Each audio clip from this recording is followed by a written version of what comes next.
Good morning everyone.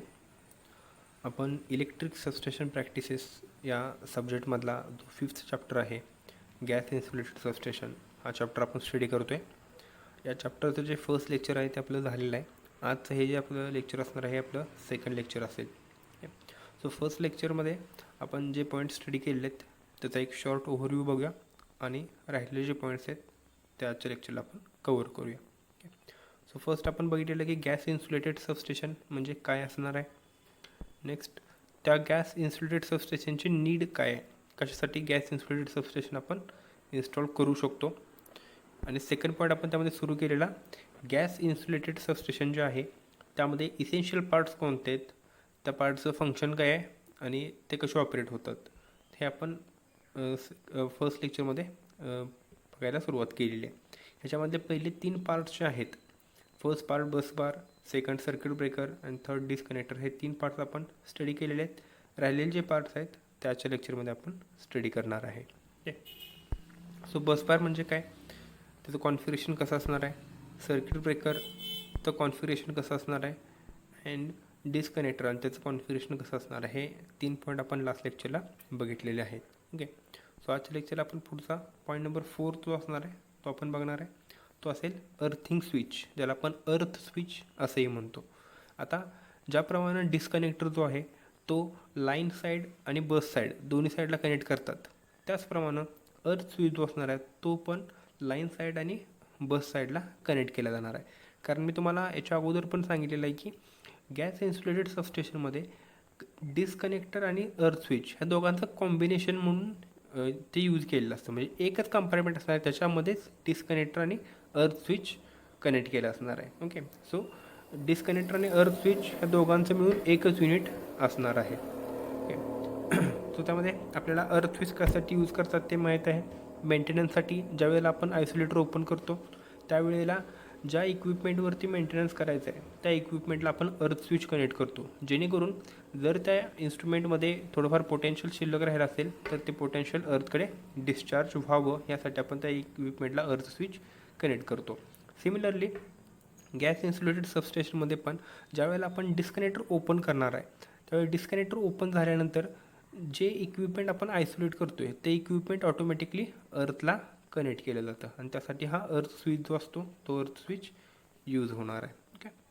So त्यामध्ये आपण बघूया first point, fast earth switch and maintenance earth switch are the 2 types of earth switches used for gas insulated substation system. Okay. So GIS सिस्टीममध्ये 2 टाईपचे अर्थ switches आहेत. एक म्हणजे fast earth switch आहे, त्याच्या नावात दिलेलं आहे फास्ट अर्थ स्विच, म्हणजे त्याचं ऑपरेशन फास्ट होणार आहे. आणि सेकंड असणार आहे मेंटेनन्स अर्थ स्विच. हा मेंटेनन्स अर्थ स्विच जो असतो थोडा ऑपरेशनमध्ये स्लो असतो. Next second point, the maintenance earth switch is a slow device used to ground the high voltage conductors during maintenance schedule. Okay, in order to ensure the safety of the maintenance staff. म्हणजे ज्या वेळेला आपल्याला त्या सबस्टेशनमध्ये maintenance करायचा असतो त्यावेळेला आपण काय करतो तर त्या इक्विपमेंटला येणारा सप्लाय जो असतो तो सप्लाय बंद करतो.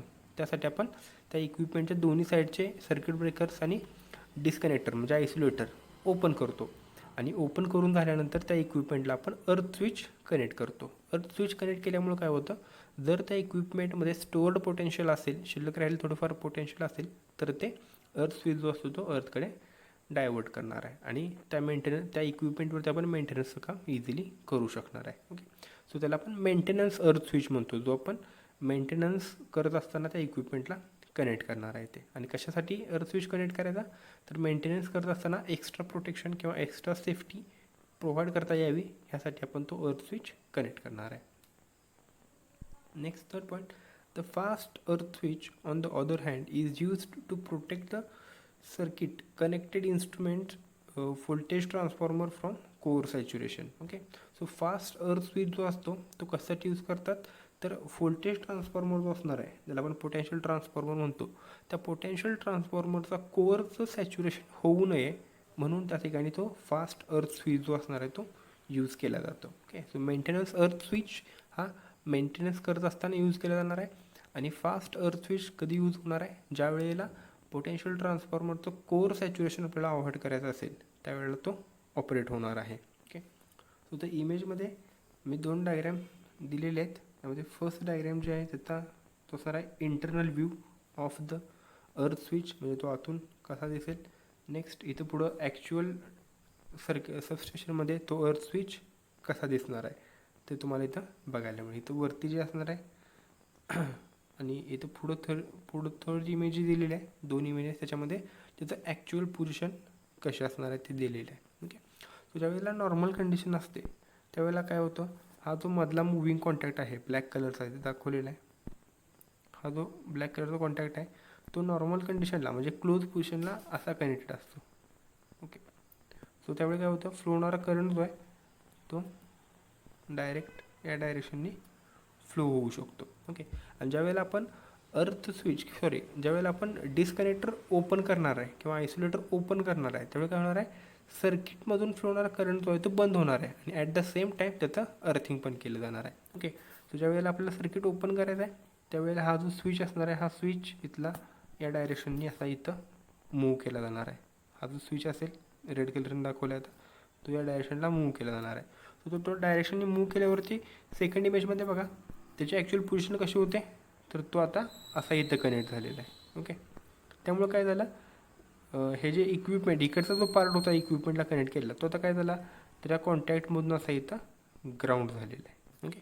म्हणजे या ठिकाणी एका ॲक्शनमध्ये सर्किट ओपन पण होते आणि त्याच वेळेला अर्थ स्विच क्लोज पण होणार आहे. ओके.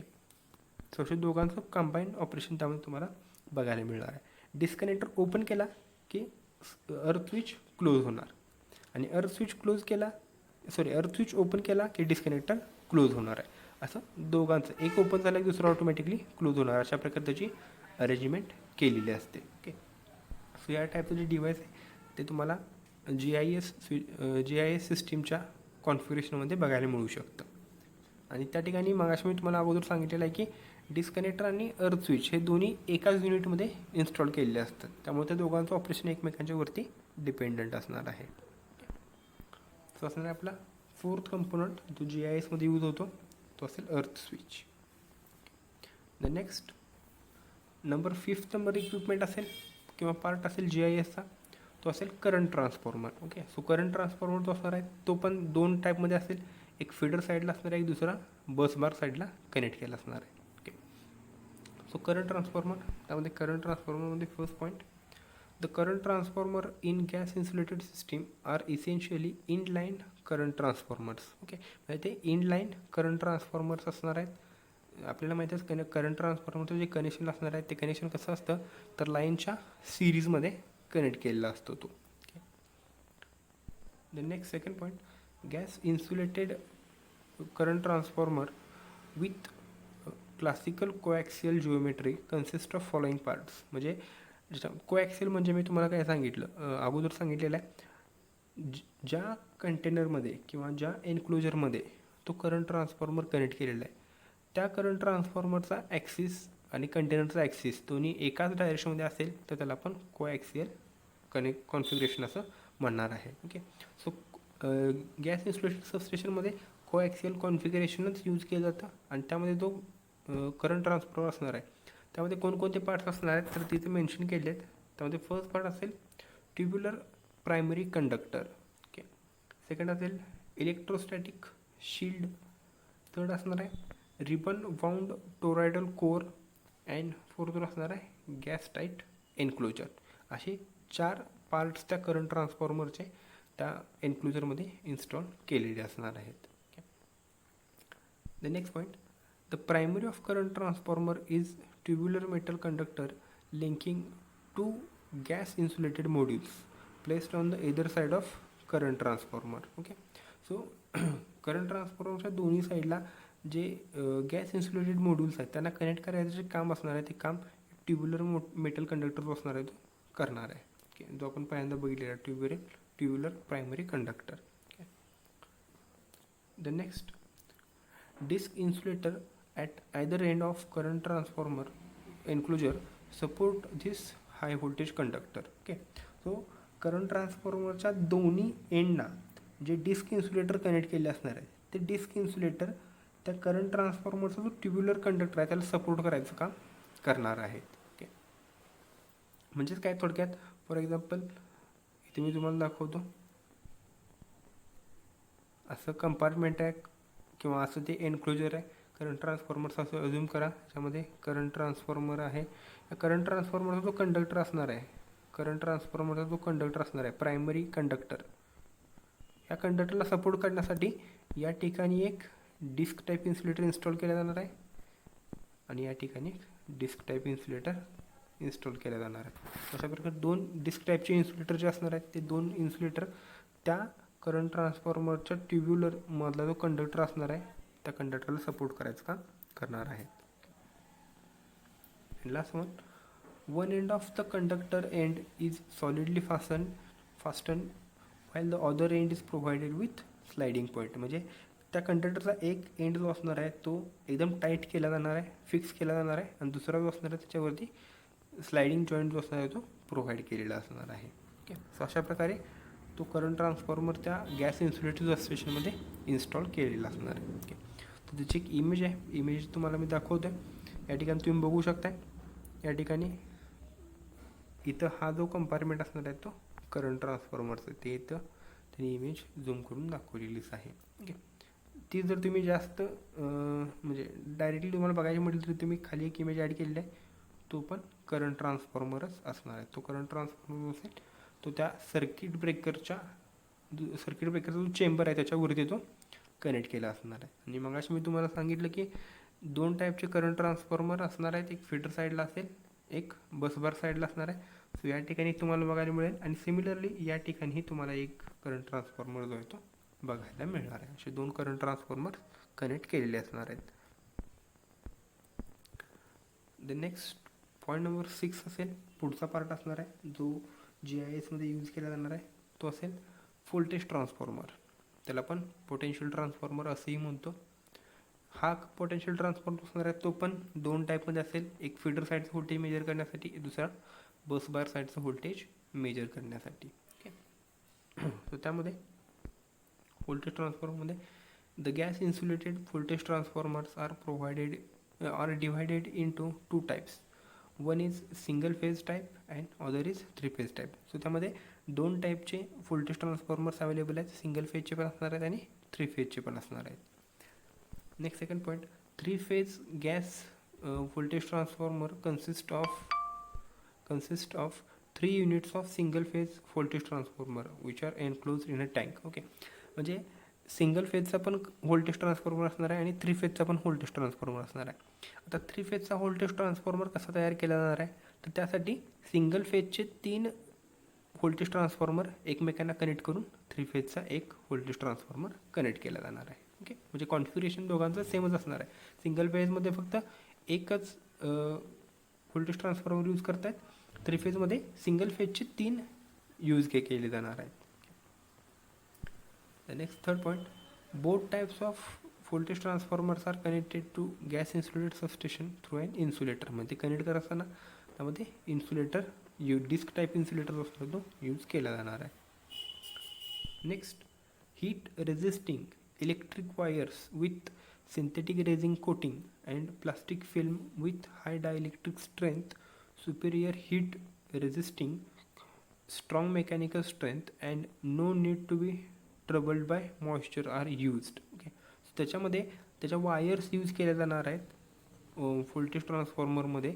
त्या वायर्स ह्या हीट रेझिस्टिंग वायर्स असणार आहेत आणि त्या वायर्सवरती सिंथेटिक रेझिनचं आणि प्लास्टिक फिल्मचं कोटिंग केलं जाणार आहे. ओके, सिंथेटिक रेझिनचं आणि प्लास्टिक फिल्मचं कोटिंग केल्यामुळे काय होणार आहे, तर त्या ठिकाणी त्या वायरची डायइलेक्ट्रिक स्ट्रेंथ वाढणार आहे, त्याची मेकॅनिकल स्ट्रेंथ वाढणार आहे, आणि जरी त्या कंडक्टरच्या सराउंडिंगमध्ये थोडंफार मॉइश्चर कंटेंट जरी प्रेझेंट राहिला तरी तो मॉइश्चर कंटेंट त्या कंडक्टरवरती इफेक्ट करणार नाही, कारण त्या कंडक्टरवरती प्लास्टिकची फिल्म जी आहे त्याचं कोटिंग केलेलं आहे. ओके, अशा प्रकारच्या वायर्स असणार आहेत, त्या वायर्स ह्या व्होल्टेज ट्रान्सफॉर्मरमध्ये यूज केल्या जाणार आहेत. Okay, and last one, insulation medium among winding layers is SF6 gas and plastic film. Okay, so त्या व्होल्टेज ट्रान्सफॉर्मरचं जे वाइंडिंग असणार आहे त्या वाइंडिंगमध्ये इन्सुलेशन मीडियम म्हणून SF6 गॅस यूज केला जाणार आहे, कारण SF6 गॅस त्या चेंबरमध्ये ऑलरेडी प्रेझेंट असणार आहे आणि त्या वाइंडिंगवरती जो कंडक्टर आपण यूज केला आहे त्याच्यावरती प्लास्टिक फिल्मचं कोटिंग आहे, त्यामध्ये प्लास्टिक फिल्म पण as a insulated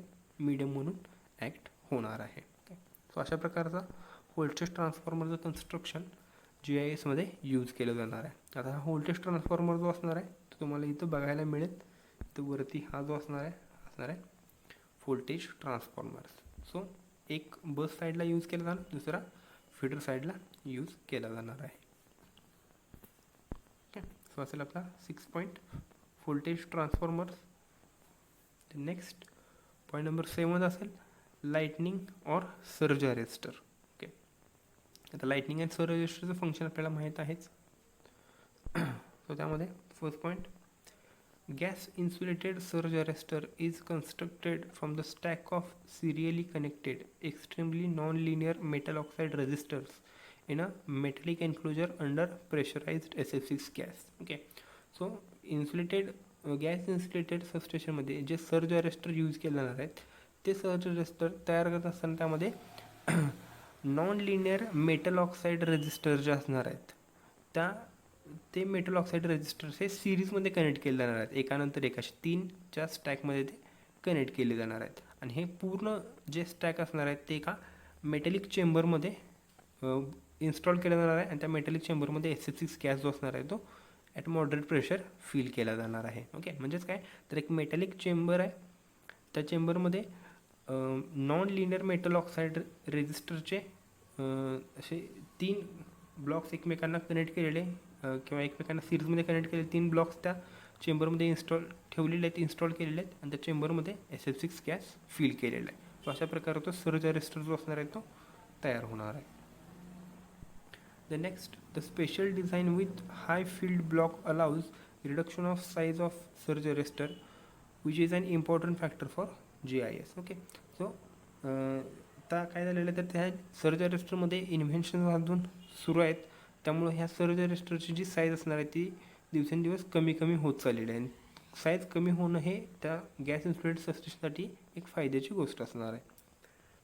The next, surge arresters are used to protect the insulation of gas insulated switchgear as well as the connecting cables and transformers against transient lightning and switching over voltages. Okay, तर आपल्याला माहिती आहे की surge arresters किंवा lightning arrester जे आहेत हे काय करत आहेत तर त्या सर्किटमध्ये येणारं ते ट्रान्झियंट व्होल्टेज आहे किंवा लाइटनिंग स्ट्रोकमुळे येणारं ओव्हर व्होल्टेज आहे, हे ओव्हर व्होल्टेज ग्राउंडकडे किंवा अर्थकडे डायवर्ट करायचं काम हे सर्ज अरेस्टर्स करणार आहे. ओके, तर ह्या सर्ज अरेस्टरचे ॲप्लिकेशन्स काय आहेत ते आपण एकदा बघूया. ॲप्लिकेशन्स कुठे यूज होणार आहेत तर त्यामध्ये फर्स्ट असणार आहे protection of gas insulated switch gear GISच्या ह्याच्या प्रोटेक्शनसाठी. Second, protection of cables. Next, protection of transformer and protection of hybrid switch gear. Okay, hybrid switch गिअरमध्ये दोन दोघांचं कॉम्बिनेशन असलेलं म्हणजे air insulated plus gas insulated असे दोघांचं कॉम्बिनेशन असलेले स्विच गिअर्स आहेत, त्यांना हायब्रिड स्विच गिअर असं म्हणणार आहे. सो ह्या इक्विपमेंटच्या प्रोटेक्शनसाठी हा जो सर्ज अरेस्टर असणार आहे तो यूज केला जाणार आहे. ओके, सो इथं नेक्स्ट इमेजमध्ये तुम्हाला सर्ज अरेस्टर्स जे आहेत ते इथं बघायला मिळणार आहेत. तसे 3च्या स्टॅकमध्ये ते कनेक्ट केलेले आहेत, म्हणजे एक असे सिलेंड्रिकलचे मेटल एन्क्लोजर्स आहेत, त्याच्यामध्ये मी तुम्हाला सांगितलं तसं नॉन लिनियर MO म्हणजे मेटल ऑक्साईडच्या अशा डिस्क्स आहेत, त्याला तशा एकमेकांना कनेक्ट करून स्टॅक केलेले आहेत. आणि ह्या चेंबरमध्ये SF6 गॅस जो आहे तो SF6 गॅस फिल केलेला आहे. ओके, अशा प्रकारे तो स्टॅक जो असणार आहे किंवा सर्ज अरेस्टर असणार आहे तो इन्स्टॉल केला जाणार आहे आणि तो सर्ज अरेस्टर असा प्रत्येक बेवरती कनेक्ट केला जाणार आहे. ओके, देन नेक्स्ट पुढचा पार्ट असेल किंवा पुढचा कंपोनंट असणार आहे control panel. Okay, so control पॅनलमध्ये आपल्याला माहीत आहे कंट्रोल पॅनल फंक्शन काय असतं ते, तरी आपण याच्यामध्ये बघूया. त्यामध्ये both local and remote control panels are used in GIS. So GISमध्ये दोन्ही टाईपचे कंट्रोल पॅनल्स आहेत. एक म्हणजे लोकल म्हणजे ज्या ठिकाणी त्या गॅस इन्सुलेटेड सबस्टेशनचा बे असणार आहे किंवा ज्या ठिकाणी ॲक्च्युअली ते सबस्टेशन इन्स्टॉल केलेलं आहे त्याच्याच पुढे एक कंट्रोल पॅनल ते इन्स्टॉल करणार, त्याला लोकल कंट्रोल पॅनल म्हणणार आहेत. आणि दुसरं असणार आहे रिमोट कंट्रोल पॅनल, जे त्या स्विच गिअरपासून थोड्या लांब अंतरावरती इन्स्टॉल केलं जाणार आहे किंवा ते रिमोटली ऑपरेट केलं जाणार आहे. द नेक्स्ट सेकंड, तो लोकल कंट्रोल पॅनल ज्याला LCP असं म्हणतात, provides an access to various controls and circuit parameters of and individual GIS bay. Okay, म्हणजे गॅस इन्सुलेटेड सबस्टेशनमध्ये एकापेक्षा जास्त बे असू शकतात. बे म्हणजे काय तर 3 फेज किंवा 3 वायरचा मिळून तयार झालेला एक सेट, किंवा 3 फेजचं एक सर्किट.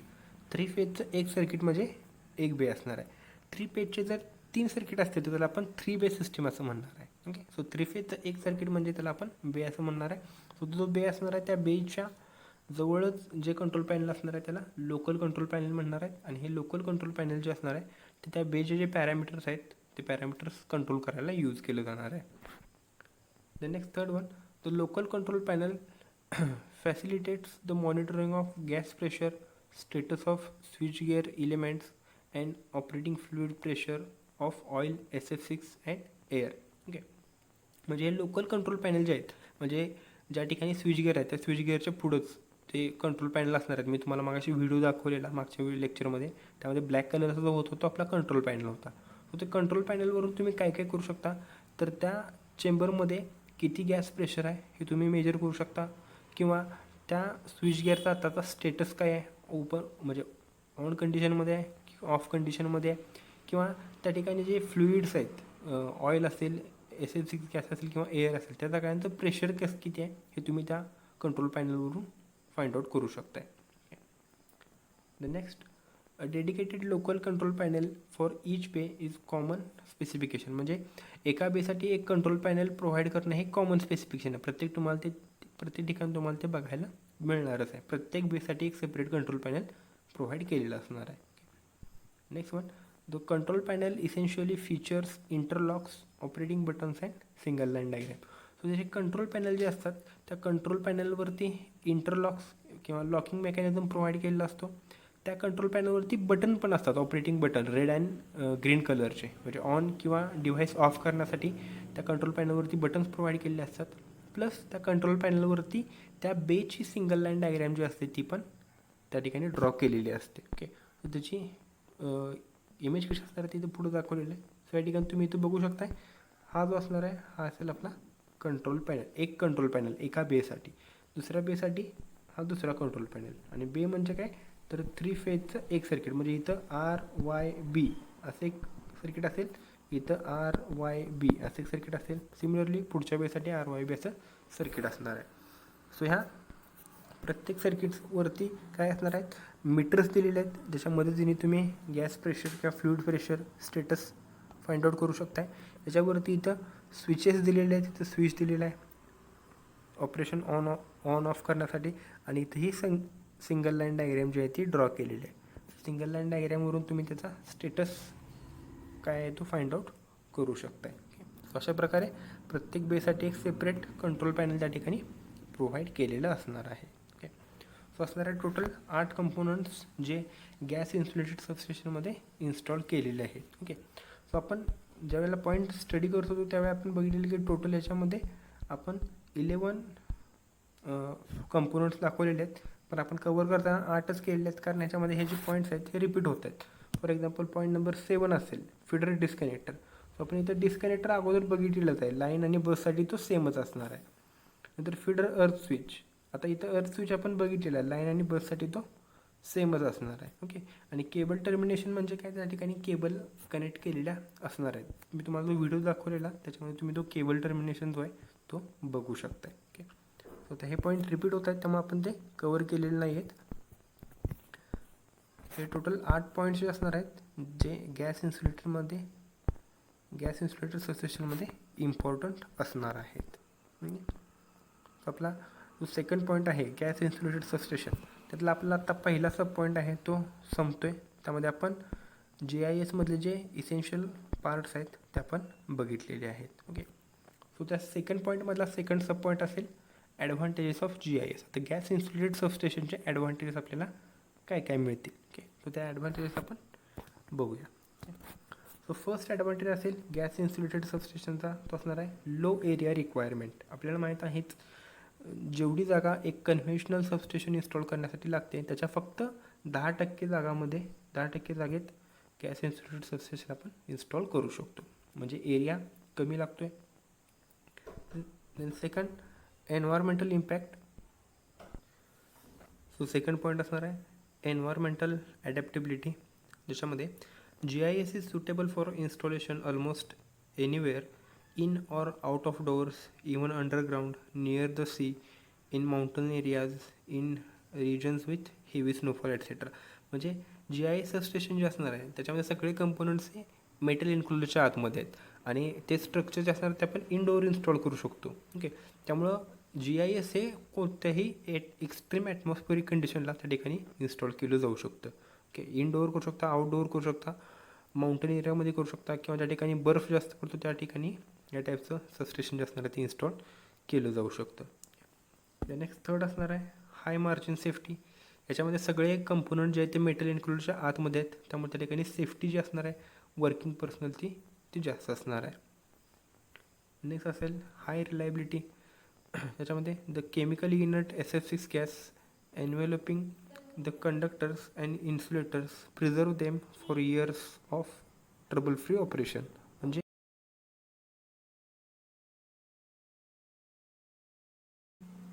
द नेक्स्ट असेल लॉंग मेंटेनन्स इंटरवल, ज्याच्यामध्ये SF6 गॅसमध्ये म्हणजे गॅस इन्सुलेटेड सबस्टेशनमध्ये सगळे कंपोनंट्स हे कंटेनरच्या आतमध्ये आहेत ते तुम्हाला माहीत आहेत, त्यामुळं त्याच्या सराउंडिंगमध्ये SF6 गॅस आहे. आता हा गॅस काय करतो, त्या कंपोनंट प्रिझर्व करतो, खराब होऊन देत नाही आणि त्यांचं ऑपरेशन जे असणार आहे ते वर्षानुवर्ष चालत राहणार आहे. त्यामुळे त्या ठिकाणी जो मेंटेनन्स लागतो तो मेंटेनन्स खूप कमी लागतो.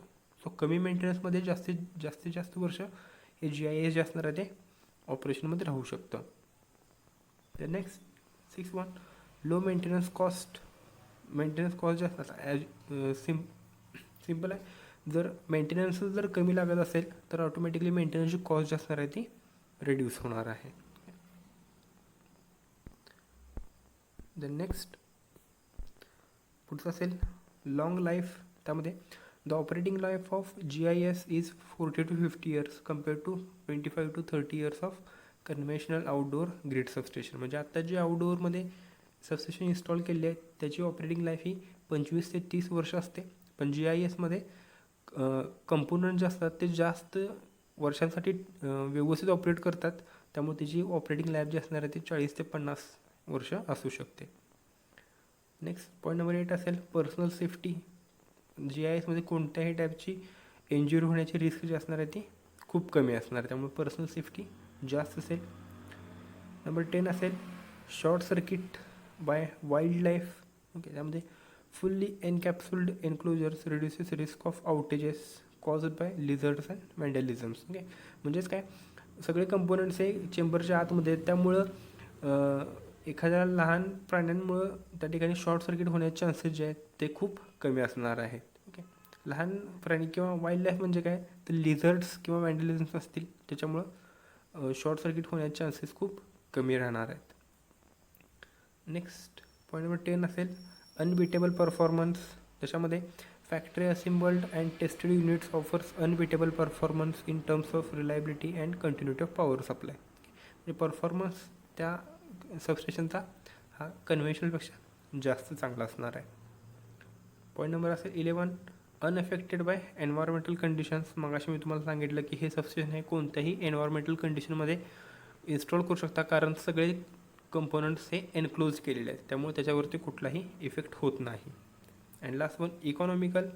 आता SF6 प्लांट जो असणार आहे त्यामध्ये SF6 plants are more economical than conventional equipments despite of higher cost of switchgear. Okay, म्हणजे मेंटेनन्सच्या किंवा ऑपरेशनच्या पॉईंट ऑफ व्ह्यूने तुम्ही जर विचार केला तर GIS सबस्टेशन हे जास्त इकॉनॉमिकल आहे, पण जर तुम्ही इनिशियल कॉस्ट बघितली, सुरुवातीला इन्स्टॉलेशनची कॉस्ट बघितली तर ती कॉस्ट थोडी जास्त असणार आहे. ओके, अशा प्रकारे टोटल 12 पॉईंट्स आहेत जे आपण ॲज अ ॲडव्हान्टेजेस म्हणून स्टडी केलेले आहेत GISचे. द नेक्स्ट असेल डिसॲडव्हान्टेजेस. गॅस इन्सुलेटेड सबस्टेशनचे डिसॲडव्हान्टेज काय काय आहेत, त्यामध्ये फर्स्ट असेल high cost compared to the conventional station. Conventional station उभा करण्यासाठी जेवढी कॉस्ट येते त्याच्यापेक्षा जास्त कॉस्ट ही GIS सबस्टेशनसाठी येणार आहे. Next excessive damage in case of internal faults.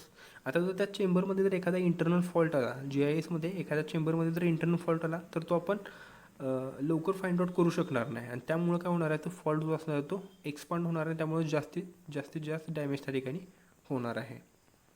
The next, diagnosis of internal fault and rectifying takes very long time, that is high outage time. म्हणजे जर फॉल्ट आला तर फॉल्ट फाइंड आउट करणे आणि fault clear करणे ह्या प्रोसेसमध्ये जास्त वेळ लागू शकतो, त्यामुळं पूर्ण सिस्टीम जे असणार आहे ते जास्त वेळासाठी बंद राहणार आहे. The next, SF6 gas pressure must be monitored in each compartment. प्रत्येक कंपार्टमेंटमध्ये एक सेपरेट कंपोनंट इन्स्टॉल केलेला आहे. फॉर एक्झाम्पल सर्किट ब्रेकरसाठी सेपरेट कंपार्टमेंट, करंट ट्रान्सफॉर्मरसाठी सेपरेट कंपार्टमेंट असणार आहे. त्या प्रत्येक कंपार्टमेंटमध्ये जो गॅस असणार आहे त्याचं गॅस प्रेशर थोडंसं वेगळं असणार आहे. प्रत्येक कंपार्टमेंटमधलं गॅस प्रेशर आहे ते तुम्हाला ऑब्झर्व करावं लागणार आहे. Next point number 5, reduction in pressure of SF6 gas in any module results in flash over on faults. जर एखाद्या चेंबरमधला किंवा एखाद्या सेक्शनमधला जर SF6 गॅसचं प्रेशर कमी झालं तर त्याच्यामुळे त्या ठिकाणी स्पार्क होऊ शकतो किंवा फॉल्ट येऊ शकतो.